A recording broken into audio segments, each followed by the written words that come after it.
We are going to talk about difficult situations as something that may appear to be painful or difficult, but in truth is exactly what we need. One of the things that I've said, there's been a couple people in my life that I knew held this space completely for me, but I also know that the universe, God, creator, all that is, holds this for us in all moments. And that is not to always give me what I want, but to always give me what I need. And I think that when we remember that, and when we take a moment to trust in that process, because there is only one purpose for creation itself, for the oneness, for God, for ourselves as creators in the reflection of God's image on earth. And that is to remember our oneness, to remember our connectedness with all that is, to remember that we are actually a breathing entity of fullness that our entire universe and beyond exists with. And when we remember that, we are living in joy. And so the passion of joy and living in joy and feeling that oneness and connection is really what Earth is all about. It's the expansion of that vibration to allow us as part of that reflection to become more.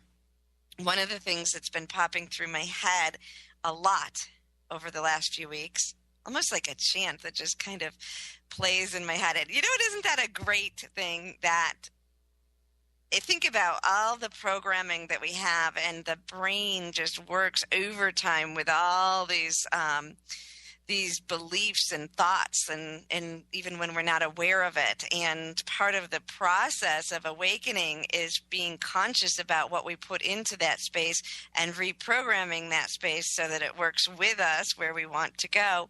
And so I'm just thinking that as what's been going through my head randomly, it appears randomly to me lately, is this statement that all that is more than all that was, and not quite as much as all that will be. And that with every breath, all that is becomes more. So I think that was, it caught me, like it was just running through my head. And all of a sudden I thought of that, and I really pondered it for a moment, because sometimes we refer to creation and oneness as all that is, and we think, why are we going through this then? If we already are all that is, then why are we bothering to be in this human experience, to experience the illusion so that we can remember again, to expand our consciousness through what we perceive as trauma or difficulties or struggles as a way to attain that centeredness and joy? Why go through all of this human experience if all that is everything? And so what the answer from the all that is that I am is coming through my head is because all that is becomes more with every breath we take. And so every time we say all that is, we are referring to, and every time we say God, every time we say creator, we are referring to something that is more than what it was 2 seconds ago or a microsecond ago.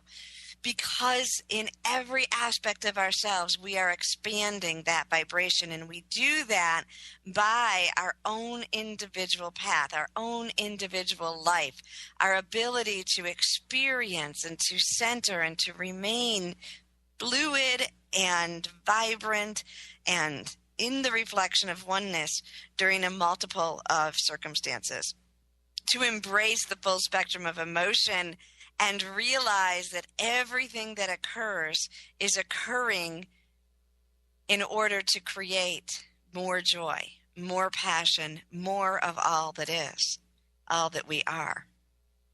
So that no matter what we're going through in life, no matter how difficult it feels in the moment, there is only one purpose for that, and that is for us to become more become more joyful, to become more vibrant, to become more of a reflection of all that we are, and to expand into that space. And sometimes that's really hard to remember, because when our focus is down here in the vibration of separateness, and we are in this battle within ourselves. And when we view God as separate than ourselves, and we think of God as separate than ourselves, or whatever name we use as separate than ourselves, it makes us smaller, and it makes us feel less empowered, and and that's our core sadness, our core issue, is that feeling of abandonment, separateness from God. Now, we are all remembering this. And if you're listening to me now, I know you're in the process of remembering.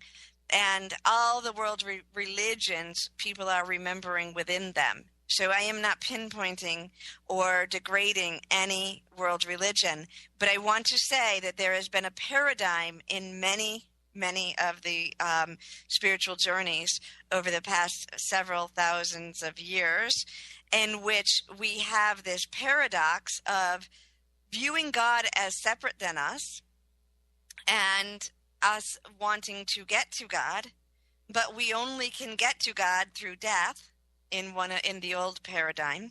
And so we have this instinct inside of ourselves to stay alive. That's that ego vibration I've talked about. It's our primitive instinct to stay alive, and this drive to be with God. And the way that the old paradigm of separation sets us up is that we are in constant conflict with that, because the more we move towards God and we perceive God with death, and yet everything inside of ourselves wants us to stay alive, and we believe we should stay alive and want to embrace earth, but we see God as in heaven after death, and that connection after death, we are then in this paradox where we cannot move in one direction or the other. It's a pure conflict. And many religions have, and many thought patterns have set us up in that. And so what happens in that space is we, as part of the oneness, as part of God, as part of all that is, want to heal that wound, that illusion of separation. And the only desire that we truly have is to bring these two vibrations back into harmony, so that we can remember the joys of earth, and remember and recall that every single thing that happens to us is about expanding our joy. And in that space, we create, as we are remembering that and bringing heaven down to earth, versus being in that conflict of waiting till we die and then feeling this separation between the two vibrations. We're bringing that back into our space. And as we do that, we create situations in which we are forcing ourselves to come out of our box and to remember those situations. One of the things in the separateness energy, when we are feeling like God is separate than us, we are often looking as a child who is being rewarded or punished. And so we have, in many systems of belief, we have an understanding, or in my opinion, a misunderstanding that the universe is going to punish us, or God is going to punish us with dis-ease or struggle, and reward us with grace and joy. But in fact, there is only one purpose of all that is, of God, of Creator, of all of the ascended beings who are here to guide us. And as we awaken into that, only one purpose that we have, and that is for all of us to live in the place of remembrance, in bliss, where we can actually have full acceptance of that joy in every moment of our life. So we do not have to feel the separation. We can create the form on earth in all of its beauty. Like painters or sculptors, we can create this new earth in our vibration, while we bring in the fullness and the vibrant expansion of remembering ourselves as beautiful co-creators. And in the meantime, as we're coming back into that remembrance, we create, we co-create. We co-create.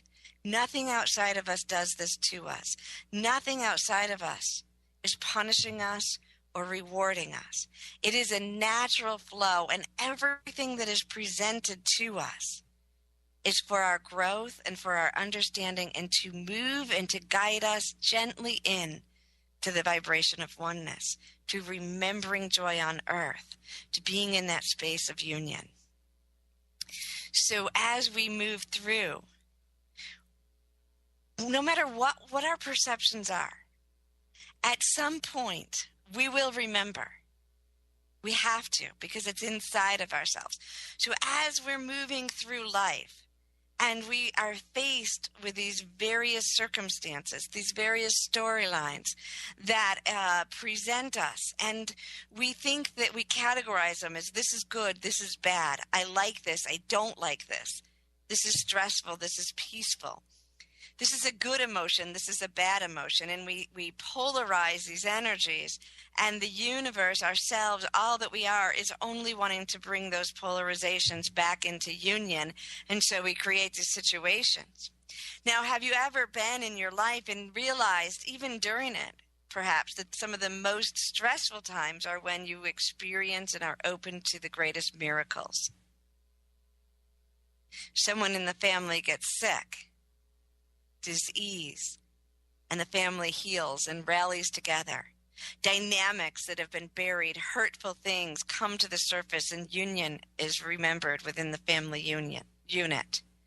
Somebody who had a difficult time embracing life is faced with the possibility of death, and suddenly makes the shifts to open their heart and to let life in and to breathe and to cherish every moment. A relationship ends or changes form, but in the moment it feels like an end. We forget that we are all one and that we are always together. And in that moment, our heart breaks. And in that breaking, we open ourselves to the expansion of true love and service. We have opened ourselves to the remembrance that we cannot separate from anyone because we are all connected. We open ourselves to look at the possibility that we could grow, and that everyone who has ever been in our life has been here to help us grow. So we have a decision in each moment. And I say this to you often. I say we always, every moment of every day, in every situation, we have a choice. And there's only one choice. Am I going to live from a place of love and remembrance of oneness? Or am I going to live from a place of fear and illusion of separateness? That is the only choice that we are ever faced with. That is the only choice. Every situation that we come upon, we have the exact same choice. And it repeats itself over and over and over and over until we are solid, centered in the vibration that we remember. We are love. We are harmony. We are oneness. So we create and we create and we create. And if we are going through the mundane life and we are not shifting and we are not growing and we are not moving more towards our remembrance of embracing and creating this union and this love and this passion on earth, then we will create by default situations that help us to grow. And when we come upon those situations, we have a choice. Are we going to face that with love, or are we going to resist that with fear? And when we enter into those spaces and we open our hearts and we allow ourselves to move through them, and some very practical things that we can do, we can look for the moments. We can speed up the process. Okay, if you have created in your life, and then sometimes we want to be victims. We want to say, wait, I didn't create this. I'm not responsible for this. I wouldn't have created cancer. I wouldn't have created my beloved to die, or my partner to leave me, or someone to have, partner to have an affair, or my child to be paralyzed, whatever that is in front of us in this moment. We can say, well, I wouldn't have created this. That's not fair. don't blame me. And there is no blame involved. And this is what we're trying to express to you. It isn't about blame. It is about taking away the blame.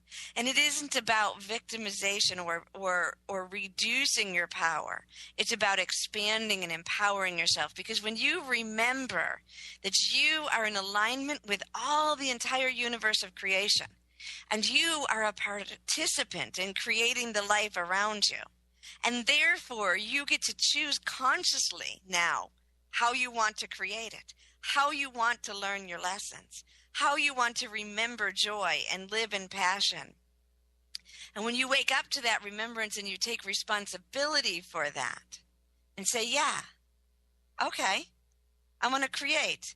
So, all right, what's in front of me right now, I created in the past. Everything in front of you right now, you created from your mindset in the past. You created when you knew what you knew, and you created it to remember. And in the moment that you are remembering that you are participating in this creation, that you have the power to direct and expand it, that it is here only to create joy for you, that its only purpose is to help you remember to be full, connected, in love with the vibration of all that is, and to move that forward in your life and to share that with others. And when we look at these situations in front of us now, whatever they are, that we may see as painful or discord or difficult or put upon us from the outside, and we remember, okay, I was a part of creating this, but I created this in the past, because what's in front of me right now is my thoughts and my emotions from the past.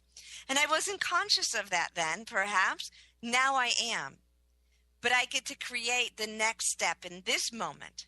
So when I align and I remember and I empower and I take mastery over my life and I claim that, I start to look for the good. I start to look for the miracles. I start to expect the miracles. And it doesn't matter what somebody outside of me says. If somebody outside of me has said, you know, you have this diagnosis and this and this and this and this is going to happen, their only knowledge of what is going to happen is from the past when someone else created that storyline in some other way.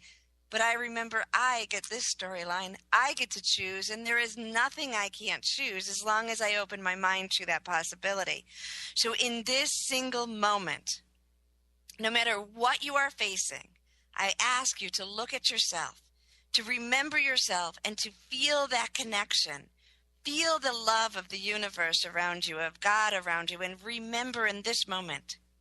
If we want to see the universe, God, a creator, all that is, as a parent figure, let's make it and recall and remember that it's the parent with the most mastery, the most knowledge, and what any parent does, no matter what they're doing, whether they're punishing their child or not punishing their child, whether they're moving from a place of love or anything else, every single parent is actually thinking that they are doing what is right for the child. They're actually wanting and desiring from the best of their knowledge what is best for that child. And they're creating from that space. And they're co-creating based on the child's belief. So if we expand that, if you want the concept of the parent-child in your God relationship, expand that to the understanding that the God that is parenting you, is co-creating with you. It's a team effort. It is, and the only purpose of this mastery of goodness is that you grow and expand yourself, as any parent would want their child to expand and to become more, not only more than who they are in that moment, but more than the parent is, because the oneness is always becoming more. And so when we see that, and we remember that the universe, everything in the universe is aligning to prepare that space for us, and we start to look for that. And we hold our vibration in that space, and we connect, and we join in the process. We now have an open field, and this is what is in front of us. This is coming to the surface now in individual lives like it always has been. Because on an individual basis and in a whole basis, we have always been only creating situations that helped us remember. The difference now in the time of the shift is that the consciousness has created a significant increase in awareness. more and more of us are remembering, more and more of us are living from this space. And because we are all connected, the more that do that, the more that everyone experiences that possibility. So we are seeing on a massive whole now the rising up and the creation of situations in which the human consciousness can move into this remembrance on a massive level.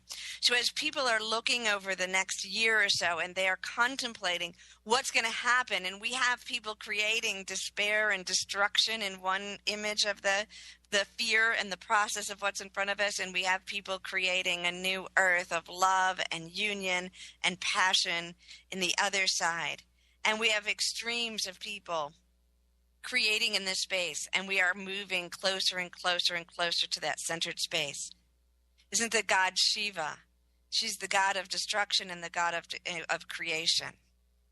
They go together. They are part of the same coin, two sides of the same coin. You cannot have one without the other. And that doesn't mean that destruction is wrong or bad or difficult. It simply means that in every moment we must let go of who we were in that moment in order to create space for who we are in this moment. And so we create situations that help us remember that. And when we are going through a difficult time, when we are having in our life the creation of something that we co-created in the past in order to help us remember in the moment, as soon as we remember, we have the process to change, to expand, to expedite the process into the joy that comes on the other side. And I'm thinking of a butterfly. And this is such an important symbol, and that's why it's used across the world for transformation.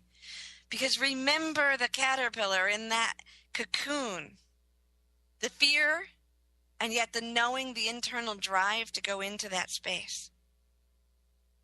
And during that time, inside the cocoon, every piece of the caterpillar's identity is stripped away. The entire being that it knew itself to be on the outside in the form gets moved and transformed and changed. And what emerges from the process is the beautiful winged being that we all hold with such reverence. And that happens in our life. That happens in our life daily. Every moment we are dying to the past and we are awakening to the moment. So we do not have to put death as something that happens in the future, that we are either going towards or pulling away from, desiring the rewards of heaven and resisting the concept of separation from earth. We do not have to wait until a moment in time, because in every moment, in this moment, you are dying to who you were before and you are opening to who you are now. And so is all that is. All that is in this moment is not the same as all that is or all that was when I began this radio show today. It is more. It is more in each breath that we take, in each experience that we have, in each remembrance, in each miracle, and everything is a miracle, even those things that we find difficult. And when we start to remember that each step, each remembrance, each breath we take back into the space of expansion and love and oneness and connectedness is a step in which all that is expands more and becomes more that is in each breath and each moment. So as you go through your week, I ask you whether it's little struggles that we categorize as little struggles, or if there's something large in front of you. I ask you to remember these most important things. 1, remember that what is in front of you now, you co-created in the past self when you knew less, but you were desiring more. And you created the perfect situation for you to expand into more joy and more passion on earth. And so what is in front of you now is exactly what you need in this new understanding to create the next step towards happiness and joy. And in every single moment, you get to take one step closer to remembering that experience and to living it on earth.